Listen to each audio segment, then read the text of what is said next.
and now listening to a Purple Crayon Productions broadcast.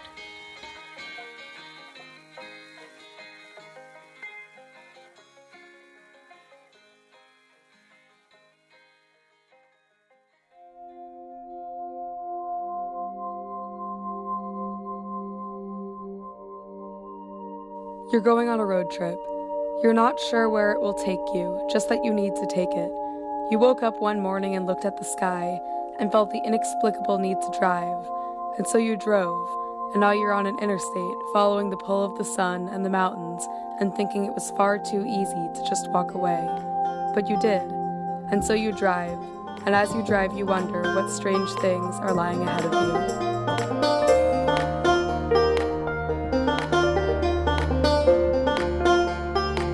You start in Washington, D.C., your hometown. It's a city, but it's also only an hour away from the Appalachians. You've always been drawn to the mountains. You see them as your path to bigger places. And you know you're following them as you drive on I-95, the interstate traveling all the way up to Maine and all the way down to Florida. You feel a resolve to go north, through Delaware and New Jersey and New York, through Massachusetts and New Hampshire, and finally Maine, where you'll go as far north and as far east as you can. You want to go somewhere where the sun will rise before it does for anyone else in the country. So you decide to go northeast, as far northeast as possible. You love driving on interstates, where everything seems separate from the life you usually lead. You love rest stops on the Jersey Turnpike. They all look the same and feel the same and sound the same, and so none of them, to you, feel quite real. You wonder where toll booth employees park their cars, and think that working in a toll booth must also feel suspended, separate from life anywhere else. You drive for 11 hours, stopping only a few times at these strange, identical rest stops, where you pass by people who are all going somewhere, in this state of neither here nor there, just like you. And eventually, you make it. You see the blue signs surrounded by pine trees and an overcast sky. Welcome to Maine, the way life should be. You're tired. You feel a little foggy. The road lies straight ahead of you. It's thin for an interstate, and you see mountains towering on the horizon. The branches of the tall pine trees surrounding you are blurry, and it looks like it's going to rain. You exit the interstate as the fog seems to envelop you. You drive further. The mist gets thicker and thicker, so thick that soon you can't see more than a foot in front of you. You turn your brights on and drive slow, hoping the isolated road stays that way. Fog has taken on a life of its own in Maine folklore. The mist has blurred vision for sailors who wreck their ships on the rocky coast, and for hikers and campers in the deep woods of the north, who sometimes lose their way and never find it again. The mist rolls onto the coast from the ocean, but makes its way into every corner of the state. You never quite know when it's going to appear, but it's been around for as long as people and stories have existed. There's a Penobscot story about a half-man, half-eagle with the head of a moose, who lives in a cave at the top of the tallest mountain in the area. He doesn't like visitors, and so whenever people set foot on the mountain, he unleashes rain, wind, and most significantly, fog. Another folktale tells of a fisherman who wakes up to a fog so thick he could drive a nail into it and hang up his hat. And he knows he can't take his boat out. Instead, he puts new shingles on his roof. At dinner, he tells his wife they've got a mighty long house. It took him all day to shingle. His wife knows their house is small, so she goes outside and realizes he's shingled right past the edge of the roof and out into the fog. This fog might make a good story later on, but right now you're just nervous. You have no idea if there are other cars coming, or if there's anything in the fog at all. You seem to exist just in limbo, in your own world where nothing is real beyond your car. You know there are trees nearby, but the fog has enveloped them entirely. You wonder if anything else is hidden from you in the fog as well. And then, you see it. A huge, flat surface out of the corner of your eye. It's the ocean. It stretches and disappears into the mist. It's unfathomably big. There's no horizon, no sun, just the ocean and the mist blending together. They feel like the only true things in the world. As you drive, you begin to see dark rocks and cliffs. You realize you've moved past the trees and are driving along the coast, where waves are crashing against the shore. You see a lighthouse, and then another peeking through the mist. They're tall and empty and painted white. They're standing alone on cliffs and islands. You feel a little at sea and imagine being on a boat, covered in this fog in the ocean, maybe with a storm rolling in. And then you imagine seeing the beacon cutting through the darkness. You'd think it must be lonely to live in a lighthouse, looking out the window and staring at ships at night as your only companions. You want to know what that feels like.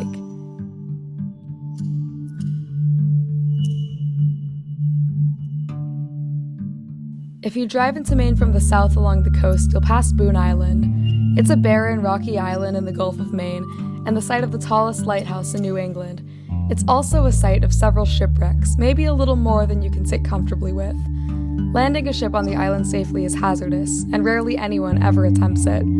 Lighthouse keepers rarely lasted long. Each one felt a need to leave the desolate, harsh environment. The tower has been washed away by 2 storms, and eventually became automated, having been deemed too dangerous for any living being. But there's another thing that local fishermen and sailors say keeps people away from the island. If you stand on the mainland nearby, or row out to sea to get closer, they say you'll hear the cries of a woman. This woman, they suspect, is the widow of a lightkeeper who was hurt in a bad storm.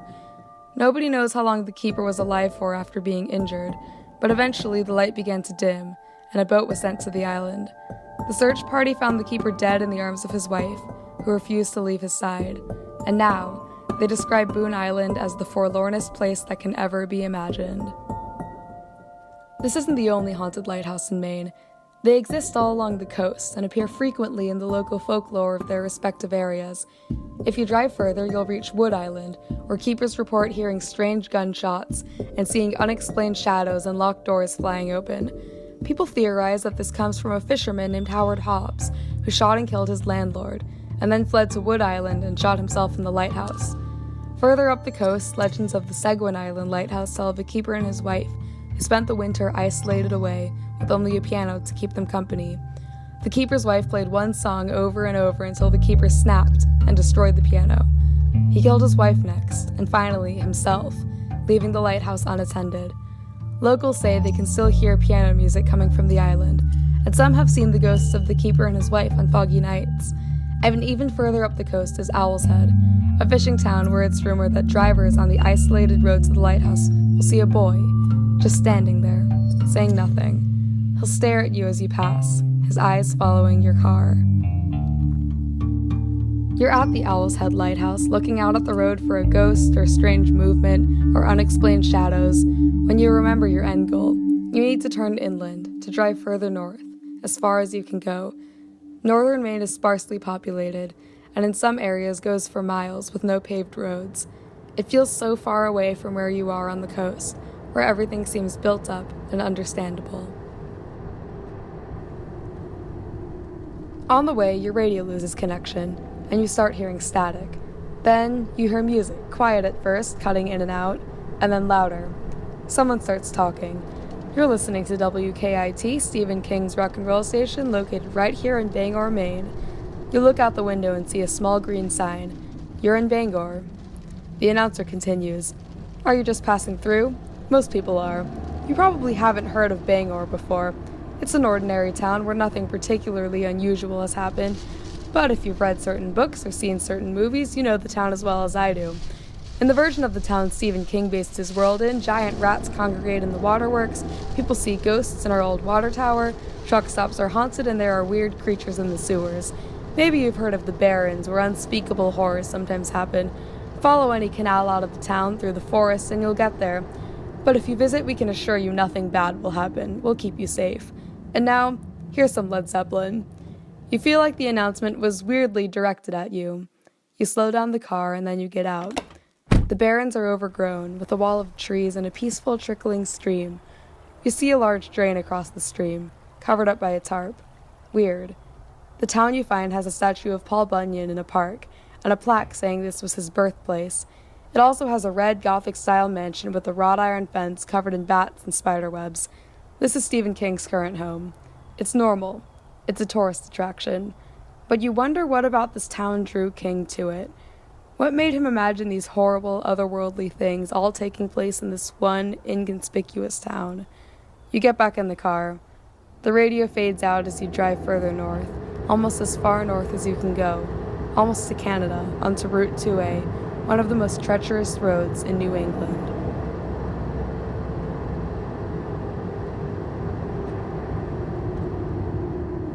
The route takes you onto an isolated road surrounded by pine trees. The forest you're driving through doesn't seem to end. This segment of the road runs through the Haynesville Woods, which used to be a major area for truckers bringing potatoes to Boston.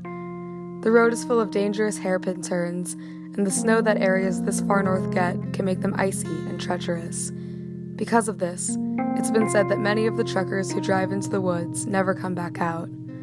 There's even a popular folk song that says if you buried all the truckers lost in the woods, there'd be a tombstone every mile. And some people say that the lives this road has claimed are still there in the woods. One of the most famous stories is about a newlywed couple driving on the dark road.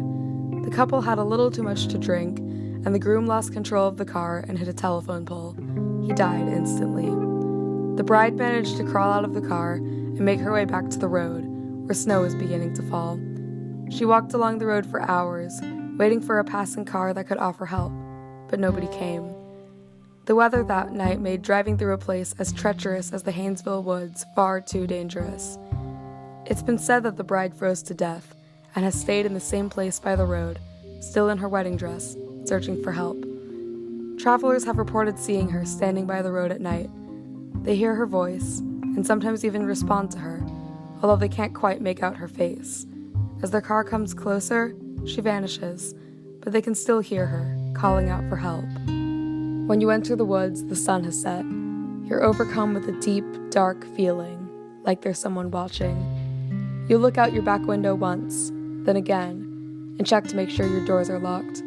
There are no other cars, no lights. Your brights are the only thing keeping the road from complete darkness, but they're not enough to make out everything entirely. The trees are mostly still shrouded in mist. You hear the wind. It sounds like a voice. You keep driving. You hear tapping on the back of your car, like a branch, or maybe a person. You turn back again. Nothing. You can't shake the feeling of knowing you're not alone. But then, the mist starts clearing up, and the sun starts to rise. The feeling fades. You stop the car and watch the sky turn orange and blue, and feel an overwhelming sense of place. You're in the northernmost part of Maine, and you have a lot of driving to do. The world that just recently seemed unknowable seems warm and inviting now. You roll down your windows as you drive and pass cows grazing in fields nearby. You pass big fields of blueberry bushes, too, and remember hearing about Maine blueberries. They've been in Maine for centuries, and are known to be sweeter and more flavorful than any others. You feel the urge to get out of the car and lie in the fields and pick them, one by one, while you soak in the sun. Eventually, you see a little stand by the side of the road and you stop. You buy blueberry jam and bread and then drive more as the world comes to life. Then you keep driving and you keep driving and you see a mountain. You park your car and climb, feeling the air get clearer as you go, looking out over the lakes and trees and houses. The sky is perfectly clear. You sit on a cliff, eating your blueberry jam.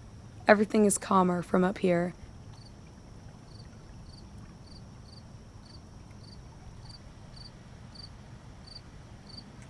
And then you climb back down and drive through New Hampshire, still following the Appalachians.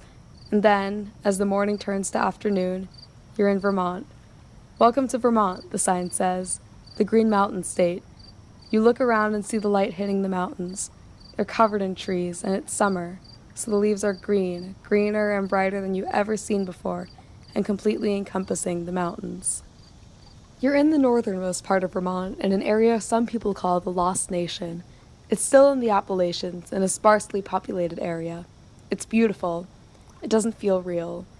As you drive, you begin to see lakes, small ones at first, hidden away between trees and mountains, and then larger ones every few minutes. You think it might be nice to stop and sit by one for a while and take in these mountains and trees that are green and vivid and almost alive.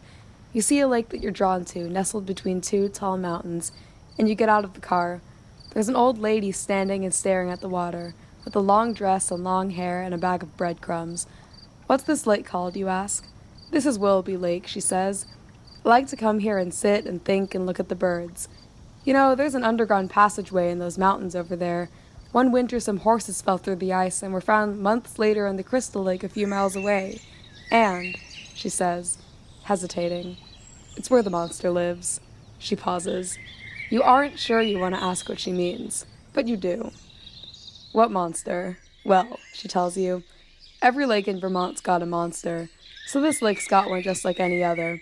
Some people think they killed it a few years ago, but I know he's still out there, just waiting in the tunnel until everyone forgets about him. What happened a few years ago, you ask? They pulled out a fish about 23 feet long, she says. But you think the real thing's still out there? Oh, I know it is. I've never seen it, I just know. But I did see the lake monster a few miles west.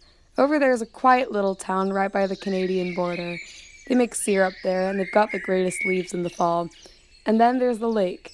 It's the coldest lake I've ever seen. It's all water from glaciers, you know. They found some Viking drawings of serpents on the mountains nearby. Nobody ever went swimming because they knew something was in there. And then, one day, I saw it. It was coming in from the border and moving fast. It was pitch black. As it got closer, it turned and started going parallel to the road, and I saw it had a long neck and a big head like a horse. It must have been as long as a house. And then it turned again and went toward the west shore, out of my eyesight, into the mist. It had been raining, so it was misty. She looks at you. Sounds like a lake monster to me, you say. She smiles. That's only one of them. If you're lucky, you'll see one. They're everywhere. You feel the urge to leave, not wanting to stay solitary for too long. You would like to see the other lake. I should be going now, you say. It was nice to meet you. They say the other lake's haunted too. Lake Memphremagog. If you keep driving, you'll find it. And watch out for the orb, the woman says as you walk away. There's a glowing orb that likes to just follow people through the hills around here. It'll stop to watch you for a while, and then you'll look away and it'll be gone. It's not a danger, though. I like to think of it as a friend. You smile at her, nervously now. Then you get in the car and drive away, feeling as if you have a mission. You drive a few miles west to the town that makes maple syrup, and there it is, Lake Memphremagog. You peer out the window and see a sign. 45th parallel, it says, exactly halfway between the equator and the North Pole. You've heard strange things have happened on the 45th parallel. You believe that something could be living at the bottom of this lake. It's misty and gray and completely still. The shoreline is distant, just a silhouette you can barely make out. The surface of the lake looks clear, but more foreboding, more like it's hiding something. You don't get out of the car, but you drive through the town, keeping your eye on the lake in the rearview mirror. You think, for a second. You see something rising out of the water. Maybe a rowboat in the center of the lake, gliding across, or maybe something else. You blink, and it's gone. You keep driving.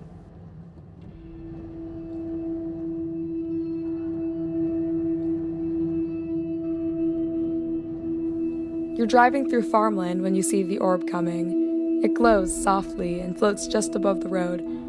The woman was right, you're not afraid. In fact, you feel drawn to it. It seems like it just wants to guide you. You follow it as you pass through the oddly beautiful fields and barns. It guides you for a long time. You don't know how long exactly, but you're still going when the light starts to look low and golden in the sky. You wonder how it's possible that you've been driving through these mountains for so long, in such a small state. The Green Mountains can be interdimensional sometimes. They're known to have places where reality is suspended, where you can get a little too lost, dirt roads that can suddenly disappear and reappear again, and where cars can roll uphill, or where people hear train whistles miles away from any railroads, where boulders are known to defy gravity. They're also home to ghost towns, known as vanishing towns, that used to exist but are now overrun by forest. In this forest is a vanished logging town called Glastonbury, named after the mountain it was built on. The terrain is so steep in Glastonbury that building roads was dangerous, and so the steepest railroad in the United States was built, where trains would move straight up the winding tracks through the forest. Life in Glastonbury was rough. Eventually, a flood wiped out the tracks, and the town ran out of resources. The population dwindled down to only 3, and the area was reclaimed by the wilderness. Now, Glastonbury Mountain usually goes by a different name, the Bennington Triangle, a place that some believe exists in an altogether different dimension. This began with members of the Abenaki tribe who refused to venture onto the mountain except to bury their dead. Colonial settlers wrote vague accounts of strange sounds coming from the mountain and unexplained storms. There are piles of rocks scattered around the area, higher up than where any human has ever lived. Nobody is sure of their origin, but accounts of them date back centuries. 2 murder cases occurred here in the 1890s. One where a body was found hours after witnesses heard the victim being shot, miles away from where the incident had happened. and another where the murderer claimed the mountain made him do it. He escaped into the forest, never to be seen again.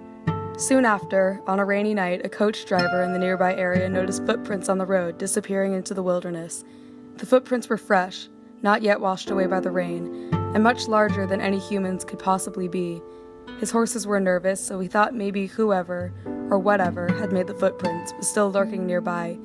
Just then, something struck a blow to the side of the carriage. The driver and his passengers report seeing two large eyes staring at them. Some describe seeing a hairy creature shambling back into the forest. Whatever had attacked them that night became known as the Bennington Monster, and sightings continue to this day. Later, in the winter months of 1945, people began to vanish from the area without a trace. Middle Rivers was a hunting guide who got a little ahead of his group and then completely disappeared. Paula Weldon, a student at Bennington College, went on a hike on a trail in the mountains and never returned.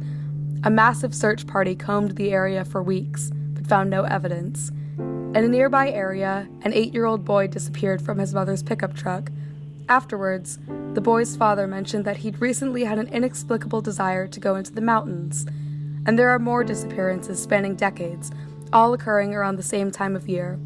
They include a hiker named Frida Lander who was with her sister when she fell into a stream. She decided to hike back to camp to change clothes and was never seen again. Her remains were found 7 months later in an area that had been thoroughly searched and were in such bad condition that no cause of death could be determined. A 1981 Burlington Free Press article reports an unsolved case of a trio of hikers disappearing on the mountain. One of Glastonbury's last residents describes another local who went fishing and vanished, and then mentions finding a skull placed on a tree stump near the stream. Some blame the Bennington Monster, or talk of a stone that opens up and swallows humans who step on it. Others report seeing strange lights and objects in the sky over the mountain, and blame UFOs. Journalist John A. Keel uses the term window areas to describe places like the Bennington Triangle. In his words, this is some sort of interdimensional doorway or vortex into another world.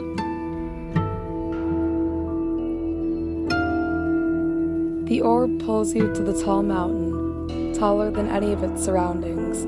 You see it looming over the rest of the landscape, its shadow turning everything else dark. Then it begins to float higher up, weaving its way through trees and rocks. And as you see it float higher and higher, you think it looks like it's being pulled away.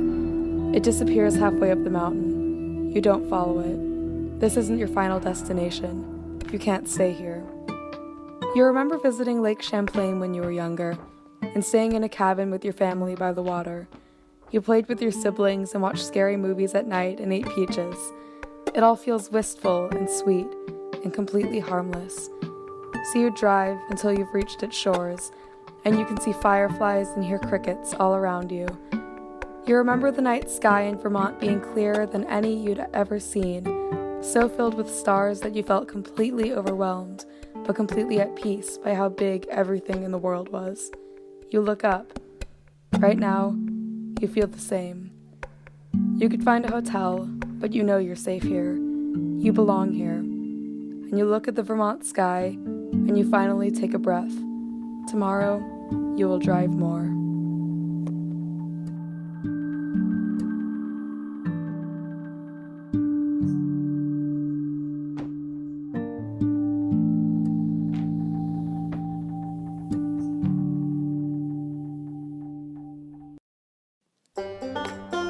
Supernatural Road Trip is written by Catherine Horowitz.